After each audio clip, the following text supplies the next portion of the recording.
Welcome back, everybody. Emerge Podcast, episode 29.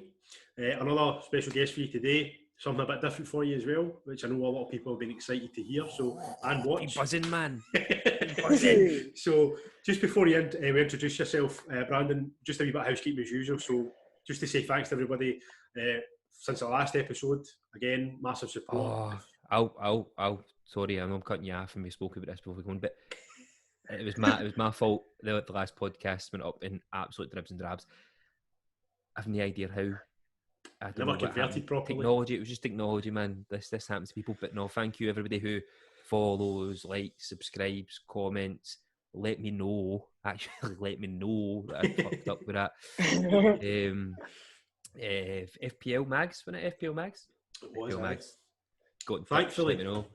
Thankfully, Brandon, my mum is like she wears the captain in this podcast, man. So she watches it within about half an hour of getting up. So straight away she messaged saying something's not right with this podcast. So we managed to rectify it. But anyway, right. So on to Brandon. So we're joined today. Probably would you say the modern Harry Houdini, the new Derren Brown? Wow. Aye, Derren Brown. And you're Scottish as well, which gives you brownie points, doesn't it? Let's be honest. Tunnels. Brandon Barrett, magician, hypnotist, an all-round good guy. Funny guy. Brilliant. So thanks for coming on, mate. It's very much appreciated. Brilliant. It was great fun.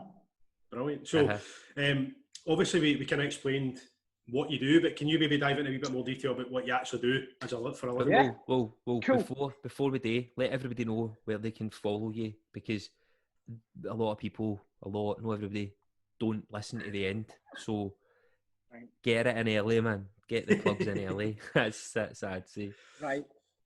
Brilliant. So basically you can follow me on the Instagram, which is _Brandon_Barrett. I think it's that. If it's not, it won't be an underscore at the beginning. That is. You'll find me. It is. Brilliant. There we go. Correcting myself. So it's that. And on my website is just www.brandonbarrett.co.uk if you want to check me out. Brilliant. Good.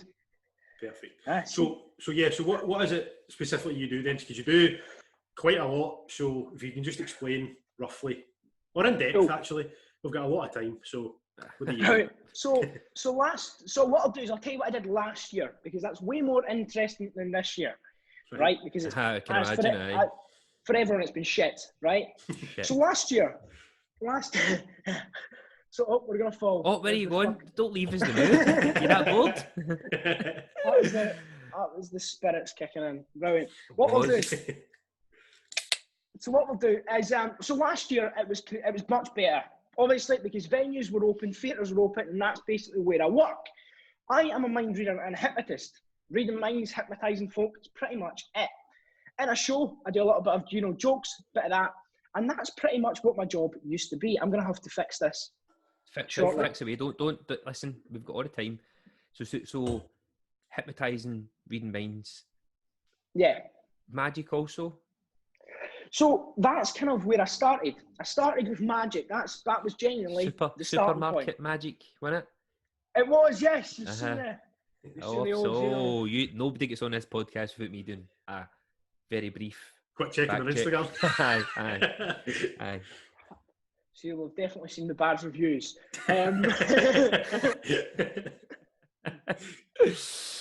Right, on you go. Continue. Tell me. Let's get into it. It was the supermarket magic. It was basically your kits that you get in the supermarket on the discounted aisle because nobody wants them.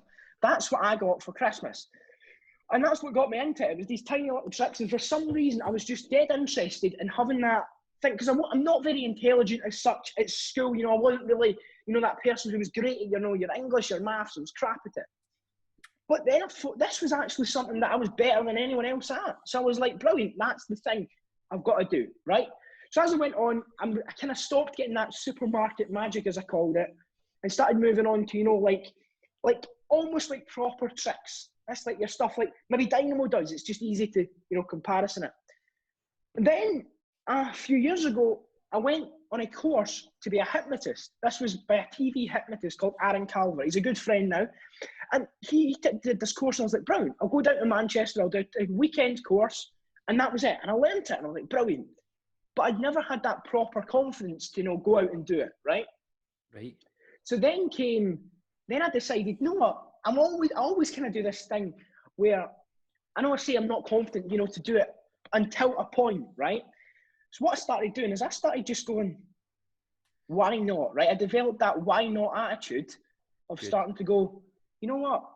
I'm not going to follow this route of, that everyone else does. And that's why a lot of people, kind of, don't like me as much because, what were you going to say? Sorry. No, I was going to say, that's the whole, in my opinion, Scotland, everybody in Scotland's mentality is, negative. Somebody else will be good at that. Somebody else will be better than me in that. Oh, I'll not do that because somebody else is doing it. Oh, they're doing that. So if they're doing that, I can't do that. I think that's the full mentality of this country. Yeah, and what I kind of I say that I probably said I wasn't going to say this, but I think it's quite a good thing.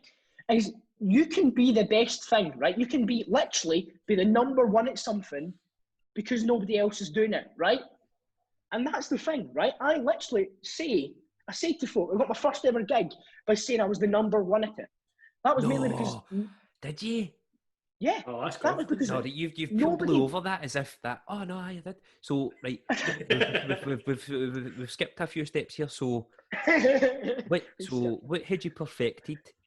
Like, what was the first thing that you went? I'm perfect at that, and then from that, right, tell me that. Go. So there was a magic convention, which is basically a conference of 3,000 magicians in the one room, right? Nah, that's scary. Stupid. I didn't know there was that many people doing magic. Like this is worldwide, right? They come from like China, Germany. Oh, that's not that many. Okay, right. No, right. Okay, that's very little, really. Right? So we all go in this one room. It's like, right, it sounds much worse than it is, right? And it's people come, they sell tricks and stuff, right?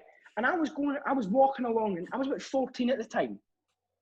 Got my dad to leave me because I wanted, to be independent. Be cool, man. Yeah, cool. Right? Dad, go away, right? Fuck off, Dad. Look, do one. Exactly. I mean, he was actually like, yeah, no problem, right? Oh, I'm sure your dad's really cool. I'm sure he is really cool. But... So I went in and I was like, brilliant. I was walking along, and this kind of shop was like, this guy in a wheelchair, right? This guy in a wheelchair who I later found out had MS, right? And I was like, so I went over because they called me over. They said, oh, come over, right? And they went, you're young, so here, have this. Have all this stuff, right? And it's about 3 DVDs, 2 books, loads of stuff, right? Where are you going, man? The magic is unbelievable. It just doesn't, it's in your room, it's everywhere. I know, because I wave my hands about all the time, I have to stop. I know, I'm the same. I'll sit on them. So basically, there's this guy in a wheelchair, and I found out he had MS, right?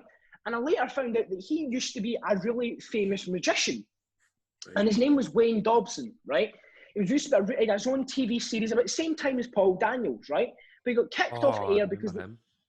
he got kicked off the air because ITV, or whatever channel he was on, started saying that he had a drugs problem when he hadn't. He just didn't want to tell people he had MS, right? So he got kicked off the air for that, yeah. And I only found this out about a year after he'd given me all this free stuff, right? Which was mental. And then I kind of watched this and I was like, right, he's giving me it, I may as well learn it. And there was this trick in it that I loved. And it was basically, you'd borrow a guy's jacket, right? It was a suit jacket, but I kind of just used a normal guy's jacket, modernising it. Modern, and you take a knife, right? And a piece of paper.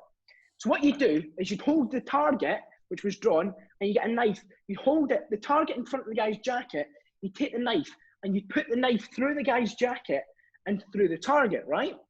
And you'd make a bunch of jokes about it, then you'd light it on fire and it would smoke and you'd go, oh, it's your smoking jacket, right? You'd make stupid jokes. And that was kind of the first trick that I never perfected. And that was the one, when I was 14, I was doing comedy clubs, right? Which is a bit mental. It was the comedy clubs, like your ones, the ones in Glasgow, right? At there was the State Bar. The they used to, no, I never did the Stand. Oh, because right, sorry. Whatever, right? No, I'm sorry, mate. Sorry, should have mentioned. That's the only comedy club we know. That's probably why, Kenny. That's the only one I know. I was meant to have a date there one night and it got closed, so the date did not happen. Sorry, Brandon. We'll take you away from there. See right. how but you say like, you stab a jacket with a hole in it, and you see it's just there's no a hole in somebody's jacket. Like you magically make it be no hole. That's kind of the magic part. just in case you were that funny guy getting into comedy club, stabbing somebody's jacket with a target, stabbing their jacket, setting it in fire, and going, "Oh, just my jacket, see you there, mate." Because I think that'd be quite funny for everybody apart from that guy. I think that'd be an absolute belter of a joke. Well, that was the way it was kind of. That was the kind of way it was like. Like Jesus. See that with your smoking jacket, like, and your phone just goes, "Oh, I'm away." It's got to be a better way of doing this. Mate, definitely don't worry about it. No, definitely. We're looking good. You still look fine, man. Right, just talk quietly. So the vibrations for your voice, I think that's what it is. Maybe I'll sit back. So basically, what happened? Yeah. So the way that this trick was is I'd kind of gone to a point and kind of acted like what's broken in it. You know, it's like it's totally gone wrong, and it's quite. You know, at one point, you know, the guy's face, it looks like he's going to hit you, right? And that's the truth. And then is the point where you go, and then you go, hang on, look at me, right? You know. And that was the first trick I kind of properly. That's quite scary though, Brandon, because so if you imagine doing that to somebody pissed in a comedy club in Glasgow, you're expecting to get a bit of trouble, wouldn't you? Let's be honest. So, I think it was okay, you know, because at the time, right, my hair was a little bit further over, my glasses were darker, my hair was darker. I looked a little bit like Sue Perkins from the Bake Off, right? Oh my God. Innit? I've no long seen that, so and I've got a very baby face, right? So to be, I think like a lady. They were like, I think they were a bit like, well, I can't hit a lady and I can't hit a child, you know. So I was thinking, nevertheless, a lady child, you can hit maybe one or the other, but not both. We should say, Kenny. Sorry, Brandon. I was going to say we should say that quite a lot. Well, your acts involve quite a lot of comedy, and one thing that I quite admire is like you take the piss out of yourself a lot. Yeah. It's funny though. Like I watched one that you were saying about like getting girlfriends and stuff like that, and shit, yeah. Still hasn't happened. Wait till see when this pod. My goodness. Your DMs no, they won't. That's a lie. But the one that you had the girl on stage and you're like blah blah blah blah, and you went, "We're planning my first date." Or that's the idea for our first date. I love it, man. That's it's a USB, like your unique selling point would be that you're doing two things that is absolutely on fire just now. Like David Blaine just done everything that he's done. Comedy, everybody itching to get comedy back. So you're doing both. That's the thing as well, yeah. And that's like, I think, a reason why it went down really well at comedy clubs. They loved it because it was something that you're not expecting, right? And to be honest, you don't expect, you know, someone that looks like a, you know, like a woman child. Oh no, you're fine. You're a handsome chap, man. Stop it!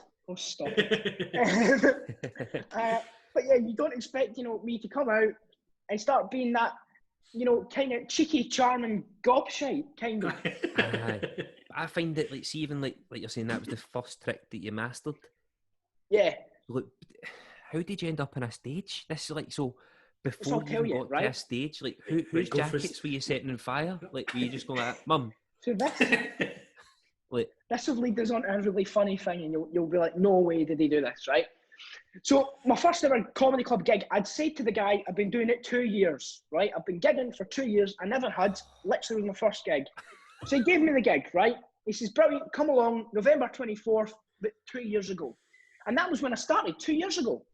And I'd gone in, and it was in this bar, and the guy was like, and I was like, I'm Brandon. And he was, oh, right, okay. You know, and he kind of was a bit taken back, thought, you know, whatever. So I came in, did the act, and he was like, brilliant, do you want to come back next month? And I'd started doing it every month. This 10-minute spot, you know, getting new material, boom, you know, done. Then you know, when it comes to doing a show, the way that I thought to promote it was I wanted to try and get on telly, right? And I've done it a few times, but the way I did it was absolutely hilarious, and you'll laugh at this, right? When you watch a news channel, right, or at the end of the news, it comes up with the credits. Yeah. I read the producer's name and guessed the email. No, aye. Mind reader. I find that's exactly a mind reader, aye. But I find that's you can Google that shit now. But before, no, I don't want to diminish the fact that your accomplishment's fucking unbelievable. The fact that you've managed to guess. So, how many times did you guess it? Did you guess it first time? Yeah. You bastard. Yeah, well done. Just literally. I read your mind there. I know you were going to say that. Second name, dot first name, at itv.com. And that was it, right? And again, this is the definition of fucking fake it till you make it, innit? This is the actual definition of it. And at that point, right, I'd managed that same year. This is why I'm absolutely buzzing for this. I can't believe how excited I am about this. This is unbelievable. How fucking awesome you are as a person. I managed to get on 4 times just using that technique, which is mental, right? Wow, man. And I would have thought by the end of it, you know, they kind of get, and yeah, they've started ignoring me now, but, you know. Well, you've done it now, so it doesn't matter, does it? Absolutely amazing, man. That's class, isn't it? Imagine that as your CV. Right, I fucking lied. I lied that I was doing it for 2 years. Get in, smashed it, had a 10-minute slot, emailed the TV, smashed it, got on 4 times. May as well just give me a job. He's shown that resilience. Was there ever a point? I feel with pure. I can't believe that you've went for doing this trick. There wasn't like a build up to it. You've just smashed it. Well, so was there ever a moment that you didn't believe it? Like, do you ever no believe exactly what you've achieved so far? So I'll tell you, this is an interesting thing, right? So the local theatre in Dumfries, the Theatre Royal, right? I always wanted to perform there, right? Go to the pantomime every year, and since I was really young, I wanted to perform there. No, you have that goal where you're like, no, I want to do that, right? That was it. Be amazing. And I was like, yeah, I was like, okay, I'll do that. You know, that'll be me. You know, I'll be happy. So I decided, and this sometimes happens, it's probably about 2 a.m., right, on a Tuesday night, right? This is what happens.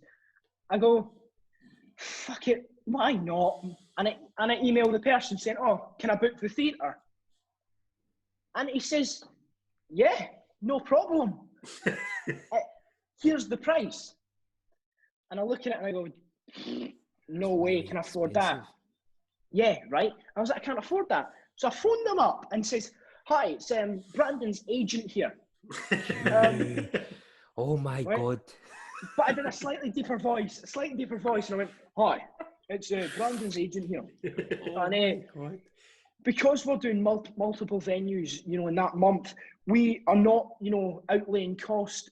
So would you be up for like a split of ticket sales? Because we're pretty happy that a lot of the tickets will sell for this show. I didn't have a fucking clue. Right? And he'd gone. Just to put things in perspective here, how old were you then when you fucking done that? Like 16. Oh. I'm just trying to think what I was doing at 16. So long ago, man. Do you know what that is? That is this Sunday is exactly 16 years ago. Jeez. I know. You thought I was just as young as Gavin. Yeah, works both ways, boyo. That is amazing, man. I love obviously, I kind of want to dive back a wee bit. So obviously, we'll talk about your first show.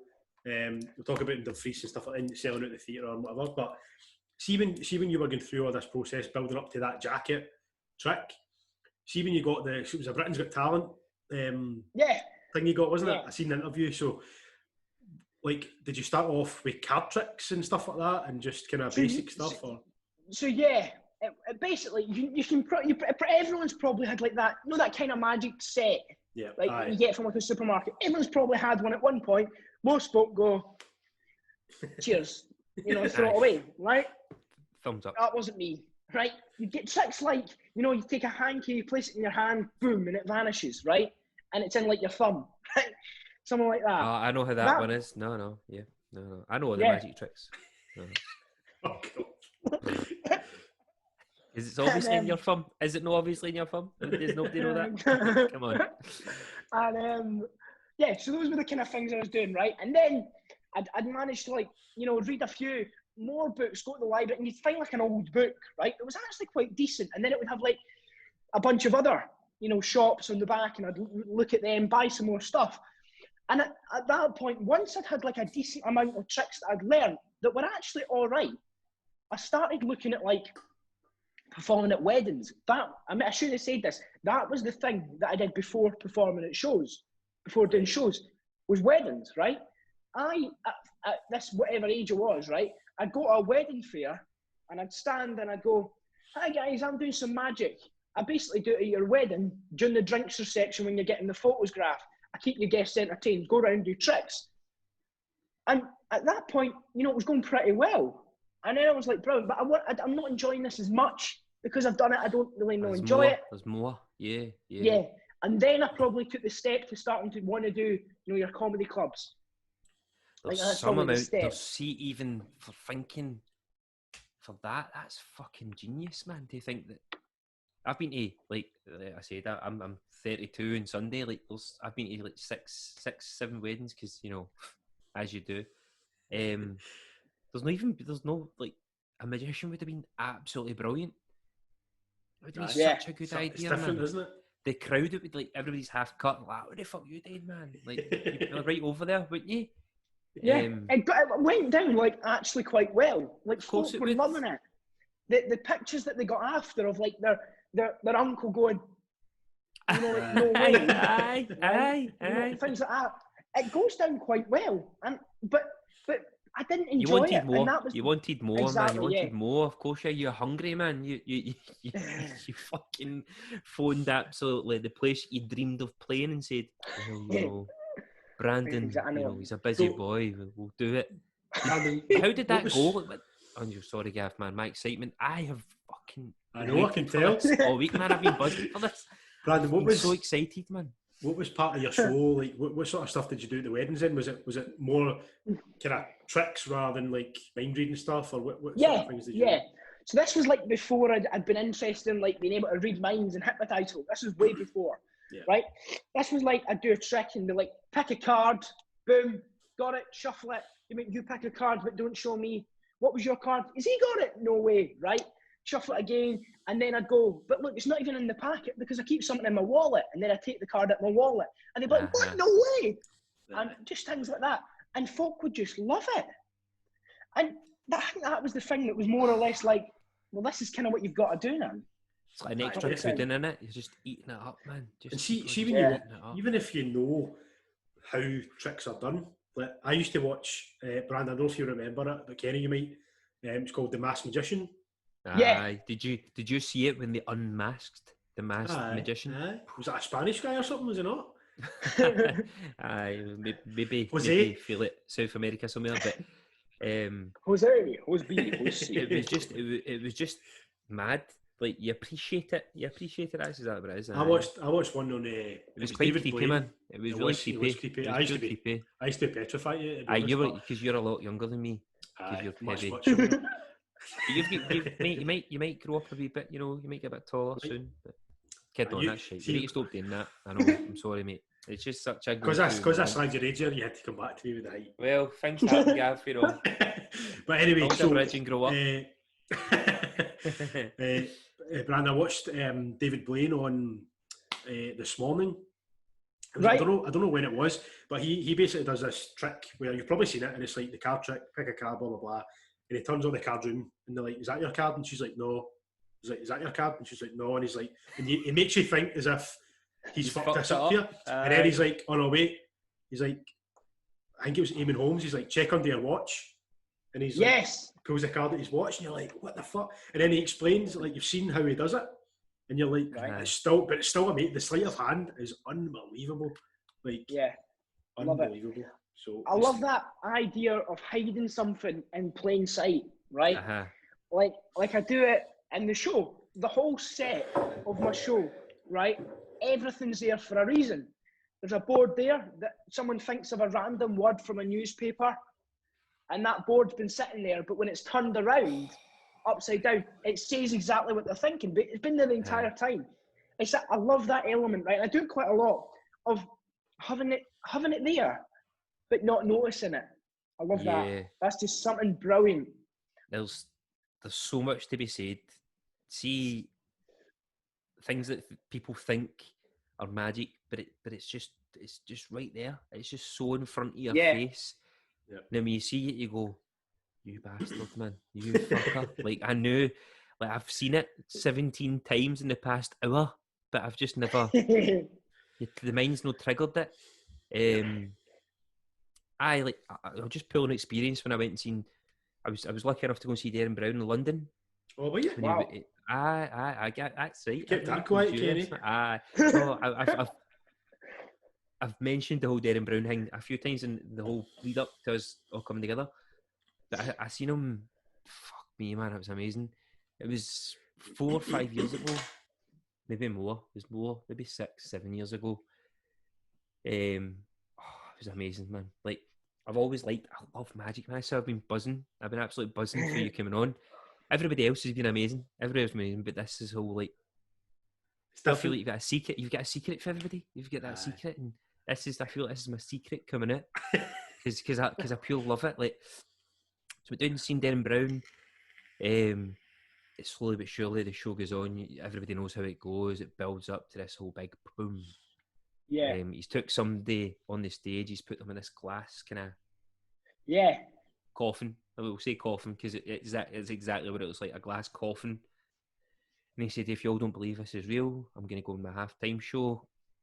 If you want to be, I'm going to read your minds. I'm going to go and touch to the afterworld.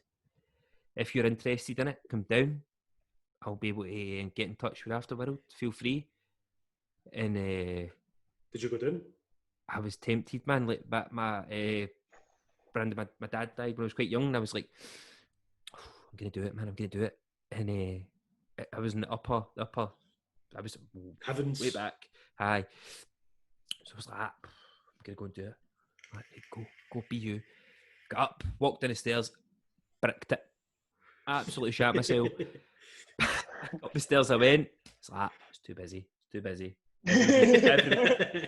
The lines were mobbed. There was a big.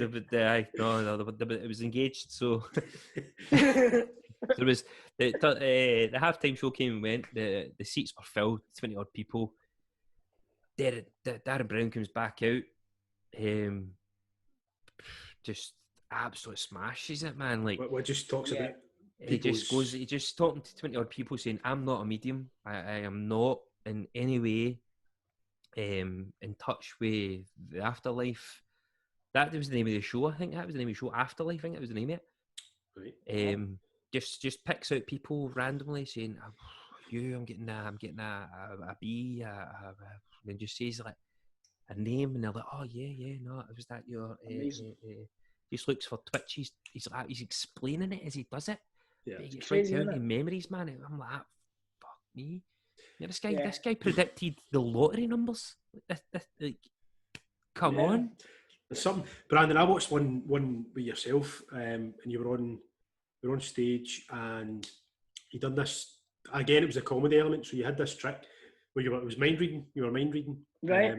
And you picked a guy in the audience, and he was like, you were basically asking him like a letter, or think of whatever, and then relate it to like, you know, I don't know, a colour or what, and then you were saying it out loud, and you were like, all right, you've twitched there, so things like that, like that's what it is. It's so fascinating. It's really weird, and this is the thing, right? And this is a really weird thing to explain, right? When you do a trick, right? Because it's all tricks, right? Yeah. It's all bollocks. When you do it, right? That's what it is, but it's really strange because the way that you read a mind and the way you do it is you lead somebody to a thought, right? I can make a prediction right here, right? ask you to think of an animal, Gavin, go for it. Think of an animal. Okay. Yeah, say it out loud. Elephant. Elephant. And if you'd lead somebody to a specific Fuck thought. off. Fuck off. No way. Right? And that's what you can do. No, you cannot. How did... But with things like that, you can do something. For example, if I want you to lead you down a thought, I can use things like statistics.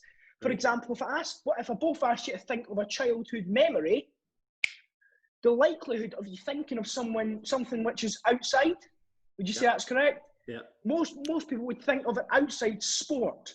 Uh-huh. Was that most people think of that? Yeah. And you use these kind of things like statistics and the way people think, and you guide them towards a thought. All right? Because one thing you done the other day, Brandon, we had a quick call just on Monday, just to kind of just to talk through, you know, what kind of stuff you were going to be doing.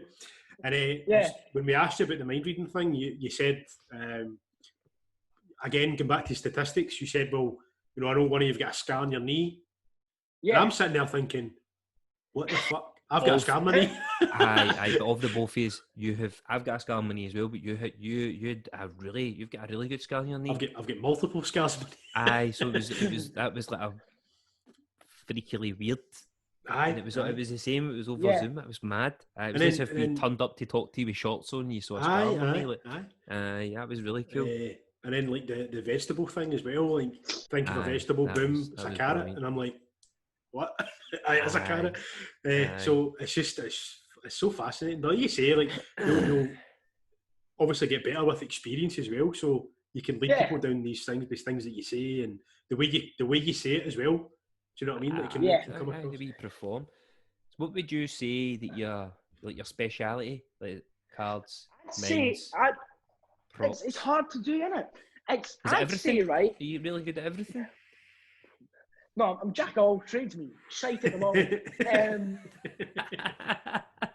But I'd say, right, I wouldn't say I'm like good at anything in particular, but I'd say like the signature thing that's on the Instagram, you'll have seen it, is the high five. Hypnotise someone in 2 seconds. Yeah. High five, sleep, boom. And they go straight down. I'd say that became like the thing that I love and do all the time when I'm doing like a show, if that makes sense. Yeah. Because you spoke about hypnotising as well there. So see, for people, you kind of try to explain it as best as you can to us before we come on. So what would you say hypnosis is? Okay, so hypnosis is literally just a really magic. It's just really magic. It's just fucking magic. That's what it is. Yeah. We're going again. So yeah, I came in there to fill. I was being a filler. So no, what would you actually class a difference? Not just magic. So it's, why you keep it as magic, yo? No, it's because, to be honest, I don't know how it works, but I know what it is and I know how to do it. Right? Yeah. What it is it? So hypnosis on a stage in a stage show is a sense of being so relaxed you just don't care. Sounds mental, right? Yeah. Hypnotherapy, which is a thing I'm doing now, and that's pretty much ditch the shows and doing that now, is hypnotherapy is basically being so relaxed you're more concentrated and more aware of everything that's going on. That makes sense. Yeah. So like hyper concentration, I think. Yeah. Yeah. So it's basically, I'm, you know, some people might disagree, but I honestly think hypnosis and meditation, deep meditation, are very similar, because when you're in hypnotherapy, right? People come see me for a hypnotherapy session. They leave and they've got that skill forever, right? They've turned it in because it's already a natural ability, right? It's a natural ability we all have. And as soon as we learn to tap into it, right, we can then get rid of pain. I had someone come in with fibromyalgia, right, which is wow, man, no, I know. Yeah, a doctor tells them, you're not going to die of this, but you're going to die with it, right? Uh-huh. It's like they got an extreme pain, right? Like extreme pain that's not really doing anything for them. You know, when we get a pain, maybe your ankle starts to hurt, you know, right? That shouldn't be doing that. I should go and see a doctor, right? That's what happens. With this, it's a pain that just carries on forever. Nothing you can do about it. It's a useless pain, right? comes to the session, leaves, the pain's gone. Because we've tapped in, right? Because we've tapped into this natural ability, we've told our subconscious is literally a recorder, right? From the moment you're born till now, from the future, it records every single moment, right? Mm-hmm. That's why we can develop a fear, right? So maybe if someone comes in with a fear. We're only born with 2 fears. Wait there, I want to hear the end of this. Sorry, down you go. We are only born with 2 fears. And then they're created, right? Yeah. And then they're created, right? Learned. Yeah, correct. Exactly, because they're recorded in the subconscious. For example, there was somebody comes in and they were kind of embarrassed to tell me about their fear when they phoned me. And it was about, they were scared of cocktail sausages. Right? Yeah. And I was like, how? And they were, I had no idea. I can't look at them. I've got to leave the room if they come out. I'm physically anxious, I feel sick, everything. So when they're hypnotized, they managed to find out what had caused that. And it was when they were about 3, they were at a party, whatever, right? And a child had choked on it. Oh, well, that's an absolutely fantastic reason to be scared of them. Exactly, that right? Is an amazing reason. And then they understood that, they learned how to cope with it, and it was completely gone, the fear. Yeah. I need to get you in touch with my girlfriend, Brandon, because she is shit scared of spiders. And you're no, Gav. Yeah. I'm scared, but I'm not shit scared. You are shit scared. There's a difference. Man. As the weeks have came on with the whole lockdown thing, I've sent Gav and these misses videos of spiders, and the pair of them absolutely brick it. These aren't the spiders. These are like fucking mutants. They're massive. They're not. But I think you're right. Like, the subconscious mind is always recording. It's never off. It's always taking in information. And as you, it's really as strange. a conscious persons, don't process it. The subconscious mind is always aware. No, it's really. That's why. Sorry. No, you go. No, continue. That's why you can do things, right? Like driving, walking, even talking, right? Even reading as well. You can do them and be doing something else with your conscious mind, right? You could, be talking to someone away and still keep driving because your conscious mind's just on it. Your subconscious mind, is focusing on that, and your conscious mind can be somewhere else. Is that why, sometimes I'll drive to a place and then I'll forget. I'm like, how did I get here? I'm like, I was obviously just in autopilot, and you're just going with the flow. But I'm pretty sure. I hope she doesn't mind me mentioning, but I'm pretty sure my mum had to get hypnotherapy to sit a driving test because she was so paranoid about driving. That's it. Yeah, a lot of people actually get that. That's quite a popular thing as well because people are they've got, at the moment, the most popular anxiety thing is COVID anxiety. Loads of people have developed it. Basically, it's the thing of being scared to leave the house. Yeah. And it's at that time, it probably was, the waiting list at the minute for a driving test is unbelievable, right? So somebody they want to pass it first time, and it's quite a massive thing. So somebody would come to you for a driving because they've built it up so much in their mind, and nobody knows how to cope with stress. Yeah. Unless you learn how to do it. That's 100%. Pretty much it. Well, that was a good analysis of hypnosis anyway. Nailed it. See, very, very, very quickly. COVID anxiety is so big, man. Like, I didn't think I thought people would enjoy this time with themselves and just being able. But by God, it's affected so many people, man. And it's good that you're there to help people overcome it because it's not going away anytime soon. It's very upsetting. Unfortunately. It would have been fucking brilliant to be on the one room doing the Fries, Gav, big night out in the Fries.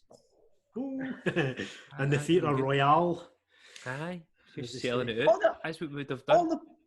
All the bars are closed. There's one across the road, it's closed. There's one down the road that's been shut down because they had too many folk in.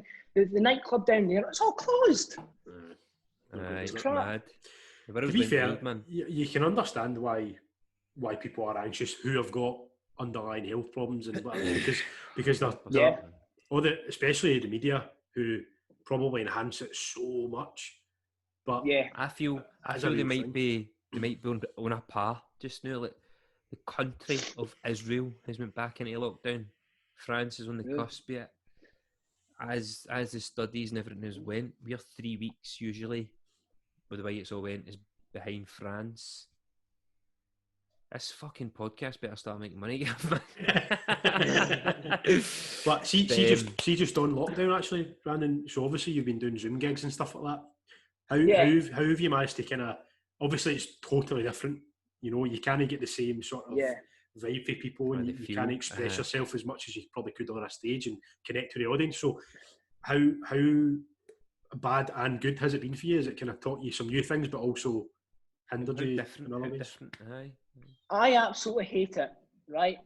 I should hate it. I can imagine. Yeah. Because this is it. This is literally all I'm doing, right? Past, I'd be able to perform on a stage. It's kind of different when you've got the lights, the music, the microphone. It's all different. Here, I'm sitting here. I've got a deck of cards. It's not great, right? And I don't enjoy it. It's just like performing, to one, and it's kind of back to that close-up magic that I left. So I decided, right? I decided at the start of lockdown, I'll plug it, I'd do it. And I did a few, right? I did a few shows and it went all right. But I decided I'm not gonna do it because I don't enjoy it, and there's no point doing something you don't enjoy, right? And then so I decided I'd wait till October, right? And I've postponed it to October. If this, and I'll follow government advice and all that, I'll look into it and I'll see if shows are not going to be back till next July, right? Then I will start doing a proper virtual show. I'll set my office up, I'll get lights, I'll get a big decent camera, and I'll set it up like a proper theatre, right? If shows aren't going to be back by next July. Because at the moment I don't need to do it. The only reason I perform is because I get such a high off of it. Yeah. That's the only reason I perform. At the moment, I'm all right. I've got my hypnotherapy office. It's going all right. But if it's not going to be back till next July, then I will need that hit, whatever. Aye. The so dopamine. Basically build a theatre. That's what you want. Exactly. So that's kind of what I'm thinking with that. On you go, Gav. Were you going to say something? No, I was just going to say it's similar to, like, I quite like comedy, like stand-up comics as well, and that they're the exact same. Like we had Des Clark on podcast, and he was explaining through Zoom gigs. He obviously said he was enjoying it. I think sometimes you feel obliged to say that because people are paying, and of course, but everybody must just be. If you're a performer, you need to be in front of people, don't you? That's it's the vibe, the energy for the room, and exactly. It's a totally different setting, and maybe me saying there I don't enjoy it was it doesn't. It's not on the same level. It's not on the same. It's like you can't everybody compare in that room. There's everybody in the room. Buzzing. Exactly. Even when you're coming out, the lights, the music, and just everything. Well, Kenny, imagine us, right? Imagine we've got this podcast, right? And obviously we're doing it through Zoom because of the government guidelines and whatever. And we started it. But can you imagine us doing a podcast or a show in front of a live audience? The difference in feeling that you would get. The nerves would be enhanced. You'd be shitting yourself. I would not do it. Nah, I'd ask everybody to go outside the room. Well, luckily the Hydro's no calling us soon. No, just a joke, man. I'd say, look, the Hydro, no bother. I'd sit there, talk pish, man. You better know the price for drinks, but so that's all I'm saying. Everybody would surely buy us the drink. I'm not buying a drink if I sell at the Hydro. But no, what I was thinking there was, so if you had a choice, would you rather you'd rather do both, but hypnotherapy or like a really big show? A really big show.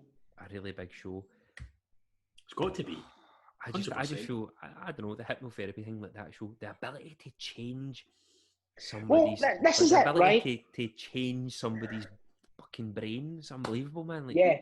Well, the rewards high for it and great, but I'm doing it because at the moment I can do it, and I might as well help folk, because I've got 100%. You want to do both. That was a silly question, but I just feel that I just find it mad that, like, so you're part of the magic circle. There's the magic circle. Like, you part of that.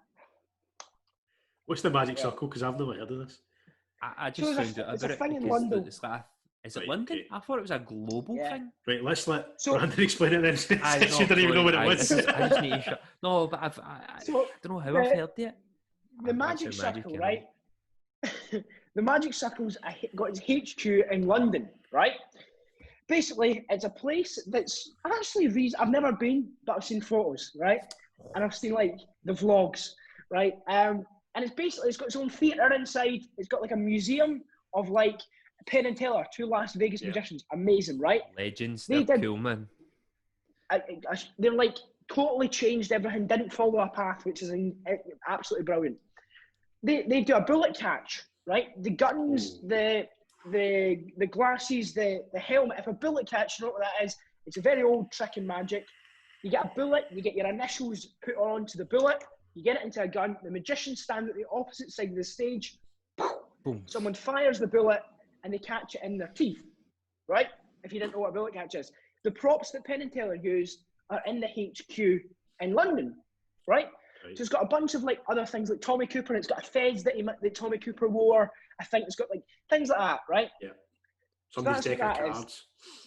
Exactly, like a famous person's, yeah, exactly. Stuff like, and it's got a massive library of like old books, like if you were studying a Victorian magician, right, from the 1800s, whatever, a book probably would lead you some history, maybe a diary from them would be there, right? So it's quite a cool place. I'm not a member, because I don't know if I'll ever be a member, and this is a thing because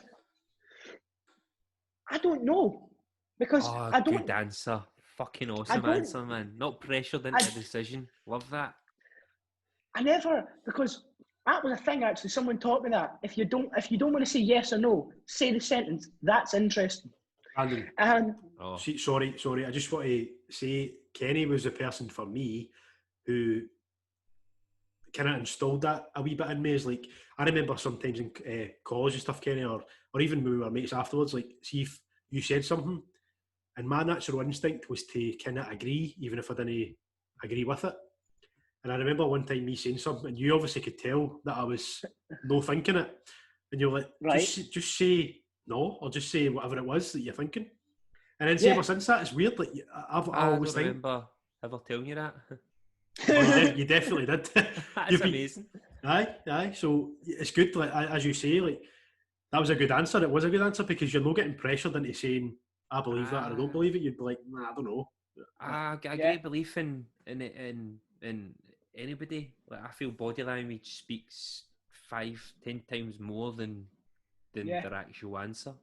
And you should always go with your first instinct. Aye. Wow, anyway, sorry, man, that's amazing, man. That was really cool. I feel touched by that. My eyes are tearing. But sorry, Brandon, what were you saying there? I was sorry, I cut just off. Quickly, have you watched the TV show with Penn and Teller? Is it Fooled Us? The Fooled Us, yeah. Oh, yeah, great show, man. Great show. Really they were like the pioneers of magic, like proper pioneers. Definitely. They because put it on the map, before them, it was all like it was like wearing long suit jackets down to your and producing doves, making doves appear and cards, making it was all that, and then they went, fuck it, right? And they just, did this rock star style of magic. Mental, really, to be honest. So, when you're talking about starting out, like, obviously you had your Britain's Got Talent kit. You're saying, Mum, come here, I'll show you a magic trick. She's saying, Brandon, going to fuck off, I'm trying to eat my dinner. Pretty much, yeah. So, was there a specific sort of magician that kind of inspired you? Like, did you ever look to somebody or people like Penn and Teller or David Blaine or Denny Brown and think, they're fucking so cool, I would not want to be like that, but you want to go along that path? It was probably Penn and Teller to a point. Really? Because I remember them doing a trick on TV, right? And I'd never do this now, but I remember them doing a trick on TV and me just watching it and copying the exact pattern, the exact trick, and just wanting to be so like them that everything I did was like them. I wasn't speaking an American accent. Really? Did you suss it? Did you suss the trick? Yeah, because they taught it. It was like a trick trick with some cups where you put a ball under a cup. Oh my God, he just pulled cups from anywhere. He's just pulled cups. How magic, yeah. Yeah, and they put like a ball under, and then they started doing it with like, you're right. They just shutting that door there, man. It's like magic. Right. They start doing it like with invisible cups and telling you exactly how it was done. And I was like, brilliant, I can learn it. And I just started, doing that. And I think then eventually, obviously, you find your own path, your own style, character, whatever. Uh-huh. But I think that was probably the first thing that I did. That's amazing. Is it the one that, like, you know, you see the street artists like in London? Yes. Yeah. They do like, where's the ball? Where's the ball? Where's the ball? Pay $5 or pounds and find out where the ball is. But the ball's never there. Aye. Yeah. I want to. And then. Sorry, I'll go on. Or just hustling. And then you tell them that it's in their hand, and then they chase you for about a mile. But they're big people, and if you've got the, you know, the minerals to tell them it's in their hands, you are a strong boy. One thing, Brandon, I love David Blaine, but I'll like probably don't want to say more, but see Derren Brown for me is like, I think it's because he's such a likeable person as well. So I watched. Did you watch his 20 Years of Magic that was on? I did watch that. Yeah. So I thought it was really quite interesting. Oh, very interesting. So he's obviously talking me through his old things, right? So Kenny, I don't know if you've seen it, but for anybody never watched him, man. Like, I really like. Well, let me explain it to you. I was going to tell you, there's a while I didn't like him at the start. I feel it was dead arrogant, dead blunt, dead dry. Really? There was something about him like, all right, mate, right, you're really good at this, but just don't need to be a dick about it. Like, that's what I felt. Right, first well, one that let me tell you when I started to like him. Okay, it's as much my podcast. Well, it's probably more your podcast than mine, but no, let me tell a story. It was when he done the lottery, like the lottery, or the one where he made a guy kill somebody. They two were something like, right, the reason you are the way you are isn't because you're not trying to be a dick, you're just completely different from everybody else. I mean, I saw him in London the first time he came out, he was talking away and he says, everybody just maybe misunderstood me because I'm a gay man. I'm like, what? Is he? A gay man. It's a gay man. I never knew that. There you go, mate. Then maybe he's been misunderstood all this time. Maybe. Yeah. Anyway. There you go. Sorry. Kenny's thoughts. back to Gavin, thanks. So, for anybody who got to tell Siri to shut up. Mate, that's so silly. That is China. That is China, Huawei. Man. That is Huawei. Huawei. They're listening. But anyway, so podcast, man. For anybody who's not watched it, first of all, I would say go and watch it. But if you don't want to hear this, tough. I'm just going to say it anyway, in case I spoil it. So basically, the whole episode, as you'll remember, Brandon, he plants things because basically at the end of the show, people are watching live. They managed to get someone to come in live on stage who never knew they were coming in. They had cameras set up in their home. Their friend had set it up. Blah, blah, blah. So the whole way through the episode, he's drinking out a red coffee cup. There's red signs in his house. There's red fucking everything. These girls then get picked up in a big red taxi. They drive by all these posters in Manchester, I think it was, and all the signs were all red and shop windows and everything's red. They walk into the studio. There's a red number 1 on the studio door. So without even knowing it, as you talk about subconsciously, you're thinking about it, you're recording it, and you don't know. And then these girls go in to the studio when he does his famous cup hand trick with the nail underneath, and he slaps down one of them. So he tells the girls, "You're going to pick," or one of the girls, "You're going to pick what cup I'm going to slam down on." Right. So obviously, subconsciously, you're thinking, right, red's been everywhere. So she chooses a red cup, and he'd already put the nail under the red cup. So, and it comes to it, obviously, and it explains it afterwards, and you're like, oh my God, that, like, you would never, seem to watch it, you would never notice, even though when you watch back and you realise how many red things they've seen. And that's how these magicians and people like yourself, they can manipulate people into thinking a certain way, and it's so bizarre. Like, just lead people to a specific thought, and that's what it is exactly. There's an interesting experiment. I'm not going to do a trick, don't worry. I just feel like my missus Paula was just making me like, have you been hypnotised yet? Just in case. just in case. Aye. She's like, I'm just going to go to bed. Just in case. I was like, I'm fine, just now, Starry, okay. So is this a trick? No, but just, just when you said, I was just in, maybe it is. Just the tension. So, like, go what you got for us. There's an interesting thing, right? We'll do this with Kenny, because I think we did the last thing with Gavin. With Gavin. What we'll do, right, we'll do this. It's fine, don't worry, don't panic. I don't know. Right? No, I'm not panicked. I just love it. I just love it that much. So we'll go with that. What we'll do, Kenny, do me a favour. Think of a 2-digit number. Right, okay. Right, I've wrote something down, so I can't change my mind, depends Sweet, on there. sweet. Do me a favour, say the 2-digit number out loud. 20. Just 20, fair? Yep, fair. Is that fair to you? Cool. Now, I don't want to cheat, right?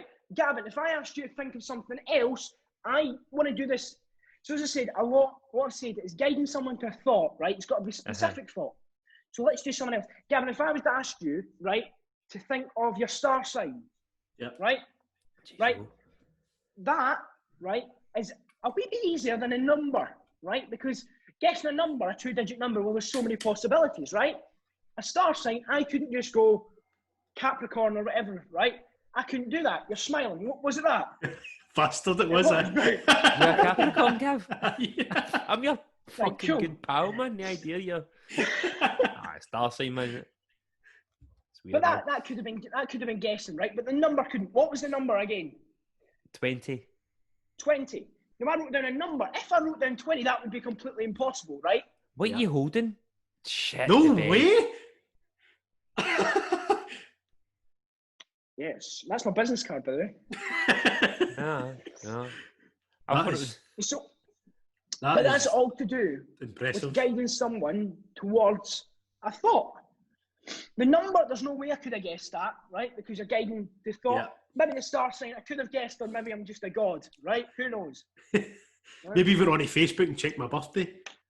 Aye. That would have been a better way of doing it. Fucking boring time to do that, innit, man? Jesus Christ. Is your birthday on Facebook, Gav? No, I don't think so, actually. No, there's mine, man. Do you know why my birthday's not? I was sad enough to take it off and see how many people messaged me on birthday. Significantly low. That's actually a good idea, isn't it? Well, it shows you who cares for you, doesn't it? Significantly lower. That's a hint. I definitely think that's a hint. Aye, fuck me, man. Kenny, I've got your birthday right in that wee dog calendar right behind me. Yep. No, I see that there. That's probably how Brandon wrote 20. That's So Brandon, I know obviously you're not going to tell us how you done it, whatever, but was there something you said there that led Kenny to think 20? Or there could have been. It could have think of a 2-digit number, the finger 2. Oh, could have been things like that. Just Bastards, very simple, really, isn't it? If I asked, most people always try and get away from it. Think, aye, try and. If I asked, right, you can try this yourselves and obviously people at home as well. If I asked you to think of a number between 1 and 10, right, imagine it on an A3 sheet of paper. Just imagine it now for me. Yeah. Cool. Okay. Cool. Most people, they think the number 7, right? I can imagine why Gavin would think that. Wasn't it? Was it not? No, what was it, 3? It was 3, Bastard! That's amazing. So easily led, Gav, man. What number's that, Nate? I don't have a clue, right? You shouldn't do that. Don't do that. But I'll tell you why that. Statistically, most people think of 2 numbers, 3 or 7. Statistically, it's what people do, right? And the reason you can lead them towards them numbers is by saying, think of an A3 sheet of paper. Right, okay. You'll notice a lot of people at home will have thought of the number 7 because of 2 things. That, think of it now. That. 7. Awesome. And that. I did that sign. Right, okay. Oh, I didn't even see that. I thought that the way you drew the paper was like a... Right, 7. So most people would have gone for those 2. It's really just a game of seeing how people statistics. Think. Yeah. That's amazing, though. Very risky, innit? It's so risky. Do you ever sorry, so well? Do you ever get like a overly? No, not even that, because that's bound to happen surely at some point, right? But do you ever get overly nervous that you're going to have a cock up and you think this better fucking work here? Like, so there's things that you can do and we can create a path. Maybe with the things I've done, tonight, as it's been more of a tree, right? There's been many branches that it could have gone. But with a lot of things, you just make a path that you're so sure of to lead somebody so to a thought. And there's a lot of that in the show. But then there's many, trees where I can take them off on, things like that. See, This is going fucking very far afield, man. I'm glad that this is our podcast. Have you ever read like The Secret and you believe in the law of attraction and you feel if you're positive enough and attract that enough, these things will happen? Yeah. So I did give that a read, and it's hard, if you think it's bullshit, just say. Don't feel you need to vindicate it. So I don't think it's bullshit, but I think there is a way, right? Right, okay. But if you're focusing on a thought so much, because you're kind of building yourself up to that thought, it's kind of going to happen, right? This is a really weird thing. If I say to you now, right, tonight you're going to dream about stars, you're going to notice the shape of stars a lot more, right? If I say that, you're going to start looking for stars. That makes sense, right? No, it's what's going to happen. So kind of, it's a bit like you can do that with a thought. And I tell people this in hypnotherapy. You set a goal, right? You keep reminding yourself of that goal. It's eventually going to build yourself up so much that it's going to happen. That makes sense. So that's kind of... makes sense. That's the whole law of attraction. That is the actual definition of it. If you keep reminding yourself and... the affirmations that should lead you towards it. It's the exact same with opportunities, right? If you're you want something to happen, but you're not looking for it to happen, well, it's not going to happen, is it? Right? Yeah. You want a new job. Well, the thing is, remind yourself you want a new job, and you'll probably see a job opportunity pop up. It's that kind of idea. Just being a little bit more aware, kind of. Definitely. One thing I want to dive into is you mentioned to us that you lived in Spain for was it a year? Yeah. It was 7 months, yeah. How did that come about? And why did it come about? Yeah, good fucking question.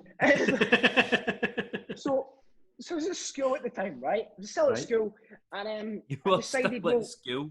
What a legend, man! I'm out 2 days. Fuck you, man. What's that? It was literally that.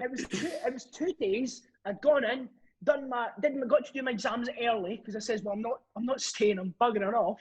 I left. Wow. 2 days after, got a flight out to Spain on my own and done it. Whereabouts in Spain did you go? It was Catalonia. So just an hour from Barcelona. Barcelona. So the cathedral. Sorry, hold on. Did you go to the cathedral? I didn't even go on any day trips. No. You bastard, man. Were you too busy? No, I was sleeping most of the day. So first of all, why did you go over? Did you get an opportunity to do some shows, or was it like kind of street magic or something like that? So what had happened, right, is I'd kind of been thinking, and I remember going into how you get the careers guy, right, at school. Go to the careers guy, asks you, what do you want to do, right? And I said, well... That fuck knows I'm 16. Jesus Christ. He's like, what do you want to do? And I'm like, well, to be honest, I don't really know. I've not even planned what I'm doing tomorrow. I might not come to school. I might go to Glasgow. Who knows, right? And this is the thing. And I was like, well, I want to perform. And he was like, well, is there any of them jobs on Indeed? And I was like, well, no, you div, right? And then... you div. And I'm like, well, no, you've got to create them. And this is what I'm trying to fucking explain to him. And he doesn't understand. So I look up a theatre. So you're explaining your career to the careers guy, and the careers guy's going, well... By this point, we did about 12 meetings in the 1 week. You ever thought of arts and crafts or joinery? Or... I did, actually. Before you went to Spain? Yeah. Did you... the stuff in Ashton Lane in Glasgow? Yeah. Pre or post? What was that? Was that before you went to Spain or after? So I think that was 2 Christmases ago, 2 years ago at Christmas. Right. We filmed that for just like an interview on ITV. I kind of wanted something they could play that looked all right. You should do it this year, man. I'll be down there. Maybe. I don't know, actually. I don't know. I might not be, but... So, sorry, I want to get back... Fucking cool. I know, we'll go back to Spain. Right, so I want to see what you've done in Spain. Sorry. I want to know what you've done in Spain. Sorry. So, in Spain, right, what it was is we did... How many shows was it a week? We did 2 shows a night, 6 nights a week, right? In a theatre. The theatre was a 250-seater, and we did 2 shows a night. I was one of the headliners, and we were doing the shows, right? Wow. For 7 months. We got 1 day off, 2 shows a night, 6 nights a week, which was pretty mental, right? Intense. Considering, it was a bit, you're on stage every night, and it's quite repetitive as such. But you learn a hell of an amount. If you're doing something over and over again, you're learning the lessons money can't buy, if that makes sense. And I say that as in you couldn't learn that from reading a book, buying a DVD, etc. So who's we? Who's we? You kept saying we. Was it something that was arranged, or was it people you met out there that you got the opportunity to join shows with? So sorry, right? The we was just you said we. I thought that you went out there alone. No, yeah. So what happened is the show had 5 performers in it. Right. Okay. Right. Okay. So it was like your Royal Variety Show kind of thing, right? Where you got multiple acts in the bill, right? So that's probably what I was referring to as we. See, subconscious taking over. Just subconscious. Just because you kept going we, I thought, was it preempted? Was it not preempted? Or were you lucky and you found your feet? Or... So in the February before I headed off on the 1st of April, I went for an audition to get the job. Right. Wow. Yeah. Wow. So I miss all these steps. They just go out my head. This is why this is how we're such awesome fucking podcasters, man. We bring you back. It is. We but it's good. You're excited. You're loving it. So you auditioned. You done well, and they said, "Can you go to Barcelona, perform this show?" Yeah. And that can you come over? Can you start? I was like, yeah. And they were like, but the only problem is we don't know if you'll be grown up enough as such and be prepared to live on your own and get out and doing it. And I was like, well, obviously I do this thing where I say yes and then ask questions later. No, I totally agree. I feel that's the best way with life, man. Like exactly, and that's probably how opportunity comes about. You just say yes and ask questions later. So were you homesick at all? Because you weren't you're not well seasoned. Yeah, exactly. Had you been away that long before? Well, I'd done the Edinburgh Fringe for a month, right? But that's on the train from Lockerbie. That's an hour, so it's not really that far away, right? But on the second day, right, of being in Spain, I felt really homesick, and I'm thinking, shit, this is only the second day, and I've got 7 months of this left. Just because you're so conditioned to being at home, Do you feel like you get hit with a reality, like wow, this is what's like? I think so, yeah. Some people get before you go away, you're just like, wow, that's amazing, the excitement, and you go away. I don't think I got that. Yeah, I think you never got the opportunity. Even when I was in Glasgow, right, 6 a.m, about to get on the plane, gone through the security, and sat down. Yeah. I hadn't really thought about it properly and set expectations as such until the second day when it all kicked in, thinking, fuck. There's no for audition to flying out. That's not many days, man. Was that, you see, February to... Probably just a month, really, yeah. A month to get your head at such a young age to... It doesn't really kick in, Just for not having the experiences of, fucking off and just seeing shit, like... But that's my mum's always said this to me, right? My mum's always said to me, she's always said, there's something wrong with you, right? And I went, why? But that's nice. And she goes, because you talk to a fucking invisible audience all the time, right? And I'm not like voices in my head or anything like that. I just believe in performing all the time. Like, I can be in the shower and going, good evening, ladies and gentlemen, how's it going? Fantastic. Tonight we've got a fantastic show for you. There's fucking nobody there. Like, I can be standing on my bed, doing a trick, performing to an audience that I'm hallucinating as such. There's something. It's something to rehearse. It's rehearsing, isn't it? It's no. Let's be honest, right? See if you had just from somebody like us, Brandon, who don't perform yet live in front of people. Correct. Well done, you. Well done. Thanks, mate. So the only thing I can compare that to is like maybe an interview or something. See when you know that you're going to be maybe asked a certain question and in your head your routine. So it's a natural thing to run through what you're going to say or try and prepare as much as possible. Yeah, makes sense. Yeah, it's weird, but I even do it when I've got before this. I was driving here on my bike and in here, and I started singing fucking Bon Jovi. Started like rocking out, pretending I'm got a live audience. Bit of Bon Jovi. Yes. Stomach. If you want to, if you've performed it and rehearsed it, listen, take 2 minutes and let's hear it, man. If it's any good, then if that's what you're looking to do tonight, man, just feel free. No, that's the thing, you know. I can't even fucking sing, so who knows? Maybe you could hypnotise yourself to think you can sing, and then you might be the best singer out. Exactly. No, listen, let's keep away from that.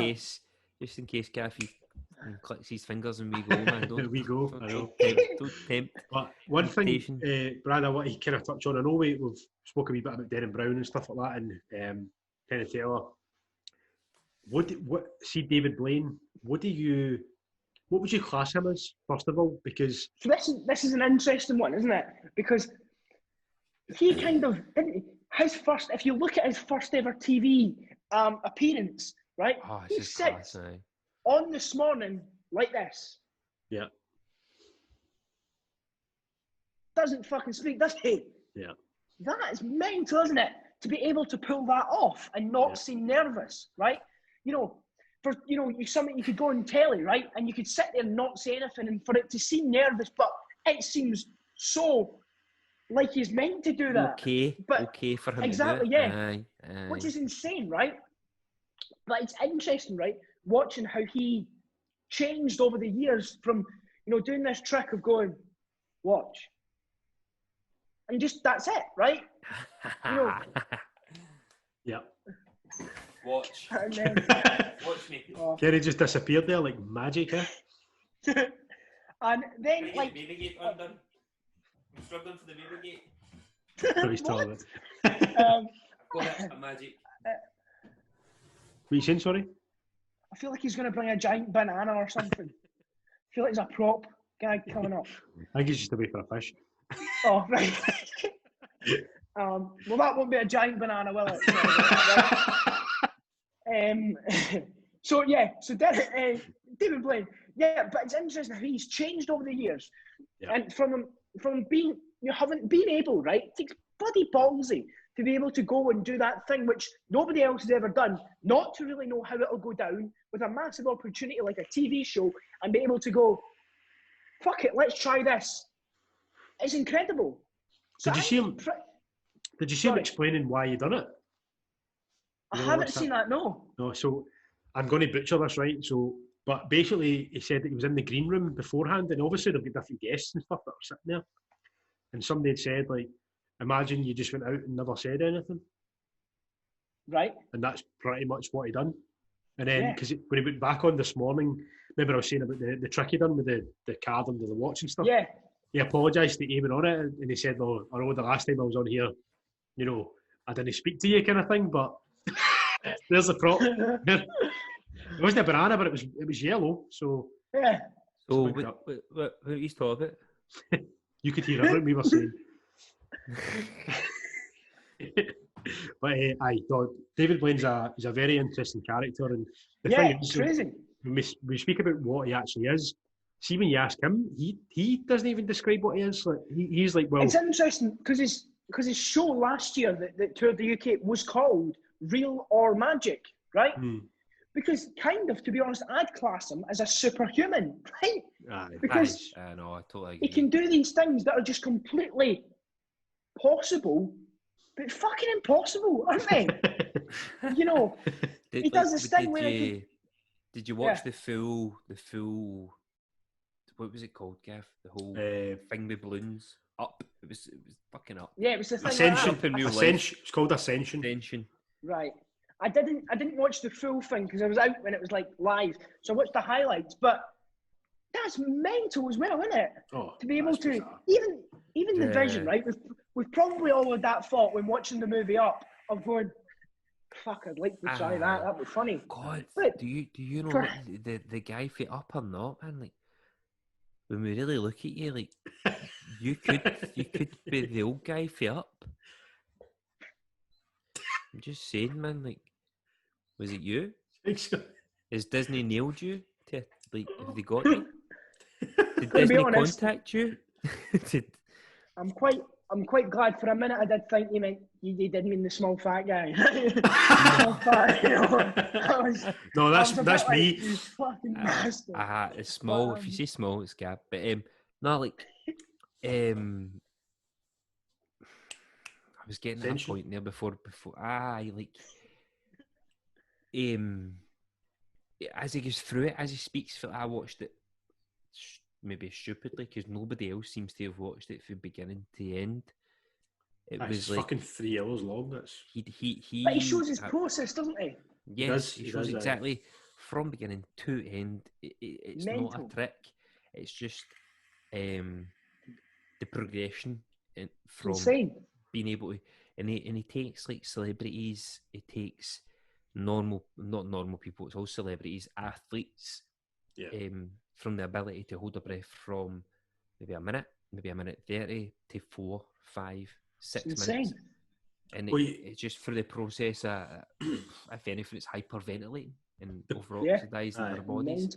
Well, the point I was kind of trying to get to there was like, see stuff like that, that's probably not a common thing amongst people like yourselves, eh? Like, I'm going to do this crazy, because that's not magic, that's him putting his body through hell and back. Yeah. A good few times. Because I thought of doing something, right? I'll tell you this, right? It's still an idea, so fuck. I thought of doing this thing where I'd end the first half of my show doing a stunt that used mind over matter and kind of self-hypnosis, where I put myself in a state where I could do something crazy. So what I ended up doing for a year, right? I ended up designing a stunt, right? Basically, I wanted to do this thing where there was a thing attached. You can imagine this, right? There was a thing attached to 4 chains, and it was a tank, right? My head would be in the tank, it'd be filled up with water, and it'd be covered in chains, and I had to pick the lock to get out, release the water, right? I ended up building it, still in my room at home. What the fuck, right? And I built it, and then I looked at it, spoke to a theatre about doing it, because unless I would have never done the training to hold my breath, be able to got to do a lot of intense training to be able to hold your breath, got to run in every morning, you've got to do a lot, right? And I'd never do that, and I stopped halfway through because I spoke to a theatre and I said, can I book a date? I want to do the show, I want to have a point where I've got to be ready for this, right? And I said, and he was like, Brandon, because it was like, I'd love to be able to say yes, but we've got a problem. And I go, what?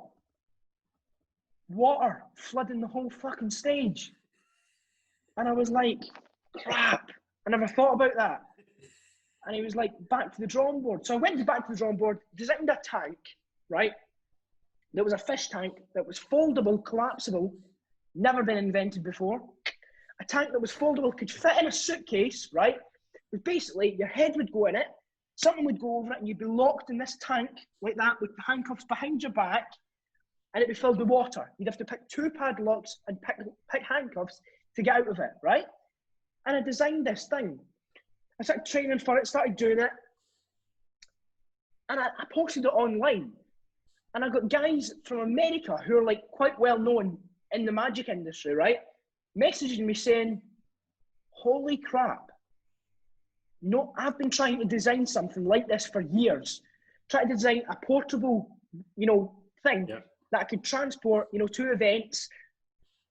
I didn't have to pay a fortune for insurance because water flooding. And you've done it. Can I buy it off you? Right? And I designed something which these guys wanted to buy. And I would have thought, right, these guys have looked up to for bloody ages. I would have thought, yeah, no problem, here. But I said no, right? Because yes. Good. Because you're at a point where you're so, you come up with an idea, you want to do this, and you want to, achieve it, right?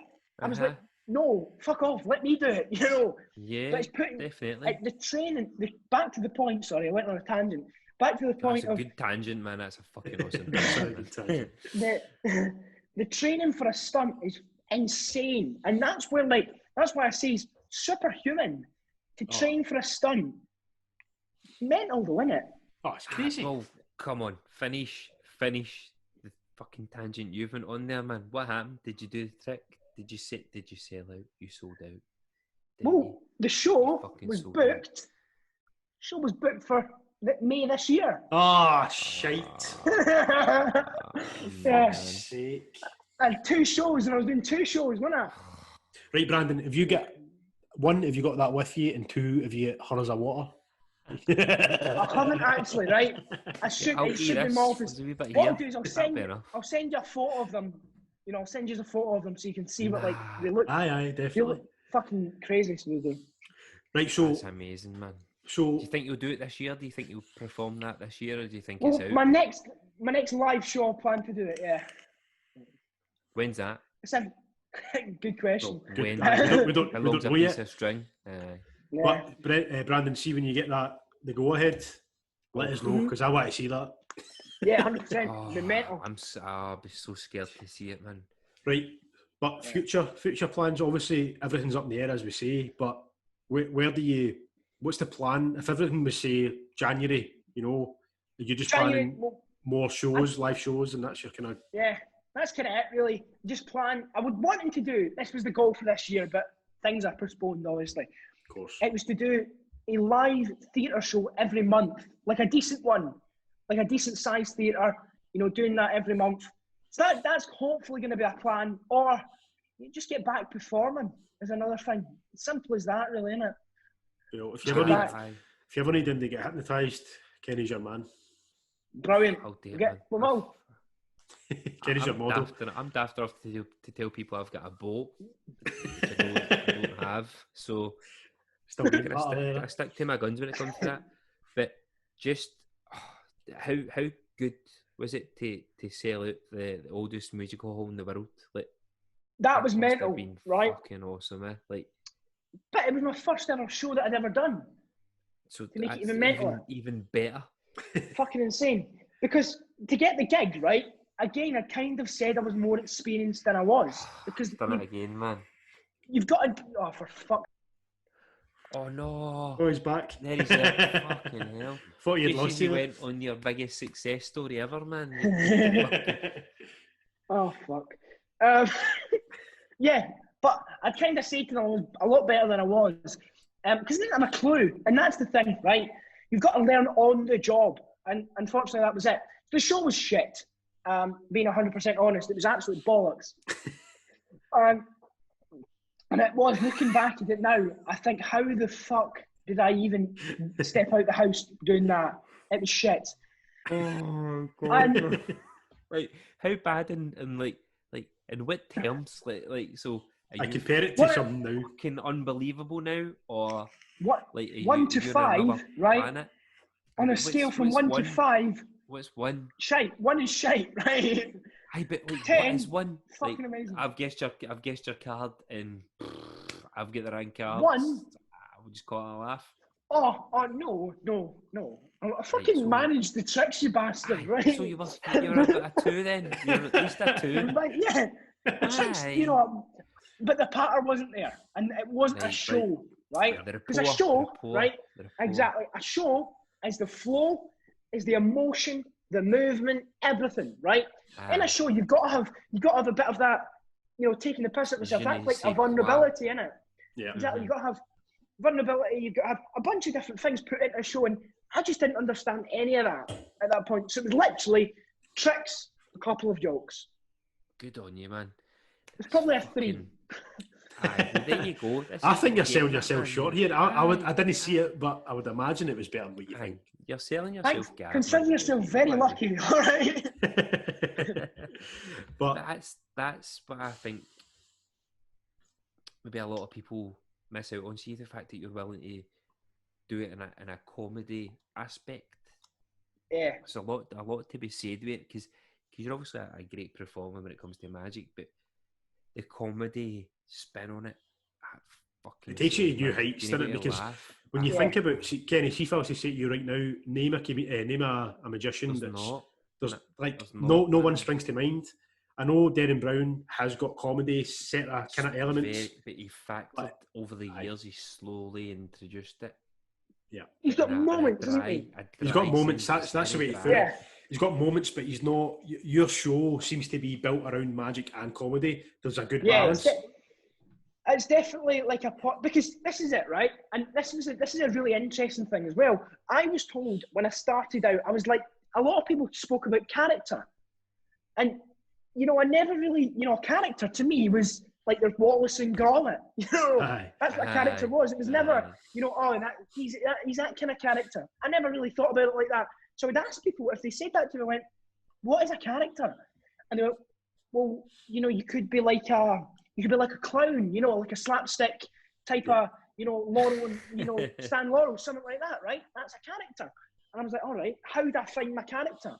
And he says this, he goes, elevate yourself, right? Turn your personality up to 200, right? And that's what you'll be. And I know this is true because that's literally what I am on stage. I'm myself. I'm very like, you know, a little bit turned up, you know, but whatever.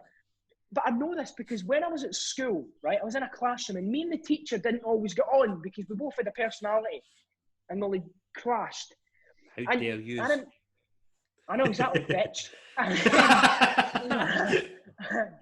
We were I remember us being in class and me getting sent out all the time. And I was like, for fuck's sake, like, are you for real? You're going to bring me in again, right? You know, and eventually it got so far, she sent me to like the head. It was a deputy head, you know, because the head does fuck all, right? Yes, and, yes, best job in the world. Exactly. So she sent me to her. And at this point, my family kind of knew the deputy head, like my granny was friends with her, right? And I was like, brilliant. And she sat me down and she went, Brandon, I've seen you perform. And I've got a feeling that's what you're doing. Oh. You're performing. Oh. And I was like, fucking brilliant. So no detention, you know. But what she meant by that, she genuinely meant I'm always trying to entertain folk. And it's the personality that does it. And I think that's what she meant by that. Or, you know, I don't really know. No, but that's what I've made of it. You. Exactly. And that's all I am on stage is turned up, you know, to a point where no filter. Is a point which is it really. Well, I've got a pleasant filter, like I won't call someone whatever. I don't see it. Exactly. I'll say it for you. I'll say it for you. Right, so we've got one question that we ask everybody, all our guests that come on, Brandon. So just before we wrap up, I want to get your answer. So if you could have one drink and one drink only, what would you have and who would it be with? Now, this can be any drink or anybody. Oh. That's a good question. We never told you about that one because I wanted it to be a bit surprising, you know. This will be an interesting. I think, right? Fuck. We'll put you in the spot here. This is. But who would it be with? That's a really good question. No, we do pride ourselves on good questions. We do really good. This will seem like a really wank answer. Yes, but I think it's a good lesson. Cool. I'd have a whiskey on the rocks because it's an enjoyable drink and it's a drink you have a chat through. Right? Don't just drink it like that. And it would be on here right now.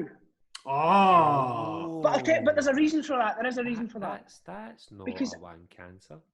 But it was kind of like it was kind of like an answer like, oh, stop flirting, wasn't it? Right? Hey. But the reason I say that is because at the moment this is kind of what everyone needs, isn't it? Oh, 100%. Agreed. And that's you know, but yeah. That's a very, very good answer. Exactly. You're a good guy, by the way. Do you know that? Aye, great guy. It's the first answer we've had, but it's us. How beautiful is that, man? And that's also the first person who's flirted with me in 4 years. So thanks very much. The first person to flirt with me in 35 years. But I just want to say one more thing. Pardon the pun. This has been magic. Absolute. Oh, but you didn't do any. Apart from the elephant, you didn't do any mind reading. They did like loads. Aye, I just felt that. You're on there a bit in there. I just wanted to push the boundaries. I just wanted more. I want to push the boundaries. Aye. All right, he's gone for it as well. Another. I am actually going to go for a last trick. Right, okay. Right, well, okay. This will be interesting. I was going to put a pin on it, and we'll do it another time. No. Shit. Should have done that. I've literally just clocked this. I've got quite a few cups here. I've got 5 cups. Right. And I made something earlier. This was not prepared. I was making it because I was sitting in my office, looking at the window at lunchtime. I was bored. Well, let's see if I can find it, right? Imagine having an office, Gav. That'd be nicer. I made that little thing, right? Oh, no. Yeah, I do that. No, don't do that. Listen, let's just... Shall we do it? Let's do it. Aye, 100% we're doing it. 100% do it. 100%. Right, okay. We're gonna. It might not. I know. I've not planned this. So brace yourself. I might need to press pause in a minute. Aye, can you send us your address so I can phone somebody? So fucking brace yourself, boys. This could go any way possible. Fucking hell. Right. I remember seeing Darren Brown doing this. Yeah, this is what you spoke about it. So I'm now gonna fucking. I don't want to. I've not planned this. So I'll pick it. No, I'm gonna do this totally differently. Right. Okay. Go for it. Shit. Can you see the symbols? Yeah. You can see them. So what we got a square, a star, cross, wavy lines, and a circle. Right. Yeah. I really hope I've done this right. I don't know if I have. There's an element of me that this could genuinely go wrong. Where's the thing before we start? Where is the thing? I'm not telling you. I'm not fucking telling you because I'm going to just go with this. Fuck, I've not planned this. So genuinely, this is your fault, Kenny, if this fucks up. It's not my fault, man. Oh, Jesus. Oh, my God. This isn't... Like, fuck, who cares? Right, we've got a bunch of symbols. These symbols were used in the olden times to find out if somebody was psychic, right? So you can see the symbols. I'm going to move this forward so you don't actually see them for a second, right? You'll see me. In fact, I'll do that. That'll make it much easier, won't it? Right? Aye, so you're totally safe. That's good. Yeah, you don't really know what it is. I'll commit, right? Oh, for fuck's sake. Stop committing. Right? I'll commit. Take the charger at your phone. It'll be fine now. We're nearly done. Aye, that's a fucking good idea. That's a great idea, isn't it? I'm a legend. You could have said, oh, look at it. You can see it all now, man. Could have said that half an hour ago, couldn't you? Right, okay, so we'll quickly do this. So the people that are listening, right, we've got 5 symbols. We've got a circle, a cross, wavy lines, a star, and a square, right? The reason I'm using these is I was mucking about an experiment earlier. Basically, in the olden times, they used to find out if people were psychic by using these symbols. What they used to do, they used to take these symbols and they used to kind of have 5 cards, and the other person would have 5 cards. You'd place a card down, face down, and if they matched 5 times in a row, it would mean you're psychic, right? We're going to use these symbols because while they were sitting there, I wasn't planning on doing this. I found that little thing in the bin. So this is genuinely not planned at all. So we'll see what happens. I want you to do me a favour. And who wanted to pick the number? Nobody. I'll pick it. Gav, definitely Gav. So pick a number. This is going to be different, right? And I say this is going to be different to what you're kind of planning. I want you to choose a number between 1 and 5. Do that for me now. Say it out loud. Yeah. 5. Between 1 and 5. We'll make it nice and easy. 5, number 5. Between 1 and 5. This is a bit like repeat, isn't it? Right. 4. 4. Are you sure? Yeah. Do you want to change your mind? No, 4. Are you positive? Yeah. Are you sure? Yeah. Oh, for fuck's sake. Right. 1, 2, 3, 4 being that one, yes? Yeah. And you didn't want to change your mind? Fuck off. Oh.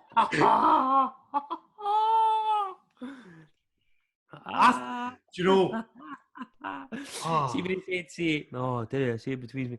I thought, all right, it's number 5, isn't it? That's what I was thinking. I was like, right, okay. That was good. That was good.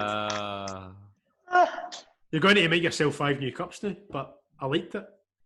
Well, yeah, but what a way to end on a high, eh? Imagine you actually stuck with.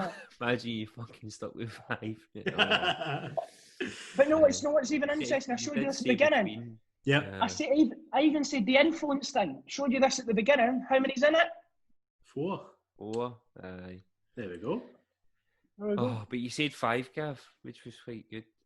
Between 1 and 5. Oh, yeah, you did.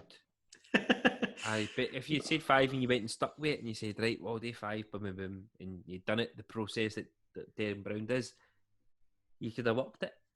But by fuck, I never expected that, man. I did not expect Neither did that. Aye, you finish on a high, man. That is fucking brilliant. Well done. Right. Absolutely fantastic. Guys, I think you'll be back on here at some point because I hope so. Aye. I hope so. Even all in the same room at some point. In the same room. Yeah, definitely. Brilliant. Right, well, Kenny, anything else you want to add? Aye, just when we press stop, stay on. And that's it, man. That's my be all and end all of it. Thank you very much. Right, Brandon, absolute pleasure, mate. And all the again, best for the future. We'll hopefully get to see you as well perform live at some point in the that'd be future. Awesome. So yeah, brilliant.